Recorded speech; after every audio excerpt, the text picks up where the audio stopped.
भाजपा प्रवक्ता गौरव भाटिया ने कहा, कुछ दिन पहले प्रधानमंत्री मोदी ने कहा था कि कांग्रेस का डीएनए मुस्लिम माओवादी कांग्रेस कैसे बन गया है। जब भारत की सबसे पुरानी पॉलिटिकल पार्टी माओवादी संगठन की तरह काम करती है और विदेशों में अपना नेटवर्क फैलाती है तो यह बहुत चिंता की बात हो जाती है। एक award ceremony Indira Gandhi prizes for peace department and development 2024 हुई। सोनिया गांधी की मौजूदगी में यह अवार्ड चिली की पूर्व प्रेसिडेंट मिशेल बैचलेट को दिया गया। जैसा कांग्रेस का डीएनए भारत विरोधी है, वैसा ही जिन्हें अवार्ड मिला है वो भी भारत की संप्रभुता पर हमला है। उन्होंने ह्यूमन राइट काउंसिल के 42वें सेशन में सवाल उठाए कि कश्मीर में ह्यूमन राइट का उल्लंघन हो रहा है। उन्होंने कहा कि आर्टिकल 370 में बदलाव नहीं किया जाना चाहिए, क्योंकि अभी कुछ ही दिन पहले आदरणीय प्रधानमंत्री श्री नरेंद्र मोदी जी ने बताया था किस तरह से कांग्रेस का डीएनए मुस्लिम माओइस्ट कांग्रेस हो गया है और इसमें जो माओइस्ट हैं ये अराजकता का प्रतीक है। जो आधारशिला है कानून, हमारी संप्रभुता, उसको नष्ट करने का कार्य करते हैं। इसी कड़ी में जब भारत की सबसे पुरानी राजनीतिक पार्टी एक माओइस्ट संगठन की तरह कार्य करे और जो अपना जाल और तंत्र विदेश में भी फैलाए तो ये बेहद ही चिंताजनक बात हो जाती है। मैं बात कर रहा हूं एक अवार्ड सेरेमनी हुई Indira Gandhi prize for peace disarmament and development for 2024।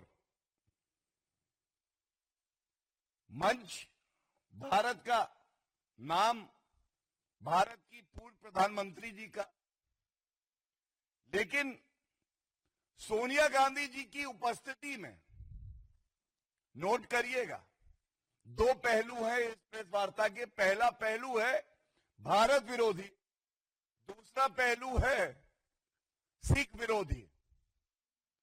Sonia Gandhi ji की उपस्थिति में मिशेल बैचलेट ये पूर्व राष्ट्रपति चिली की रही हैं, इनको पुरस्कृत किया जाता है। और ये क्यों चिंताजनक है मैं आपको बताता हूं। ये पहली तस्वीर है, देखिए, कोई बहाना कांग्रेस पार्टी ना बना पाए इसलिए दिखा रहा हूं, एक एक करके आपके समक्ष दो तीन तस्वीरें रखूंगा। सोनिया गांधी जी और मिशेल बैचलेट एक साथ खड़ी हैं। अब जानिए कि जैसे कांग्रेस का डीएनए भारत विरोधी है, वैसे ही जिनको पुरस्कृत करा गया ये भी क्या करती हैं। पहला, ये भारत की संप्रभुता पे प्रहार करती हैं और बड़ी जिम्मेदारी से मैं आपको बताता हूं, 42nd session of human rights council में, जिसकी ये अध्यक्षता कर रही थी, अनुच्छेद 370 संवैधानिक तरीके से संशोधित किया गया, हम सबको पता है। तो इन्होंने प्रश्न लगाया कि भारत में, कश्मीर में मानव अधिकारों का हनन हो रहा है और भारत की संसद को ऐसा कोई संशोधन नहीं करना चाहिए। तो पहली बात, राहुल गांधी जी तो संविधान दिखा दिखा के थकते नहीं है लेकिन पढ़ते नहीं है। संविधान संशोधन संसद लाएगी।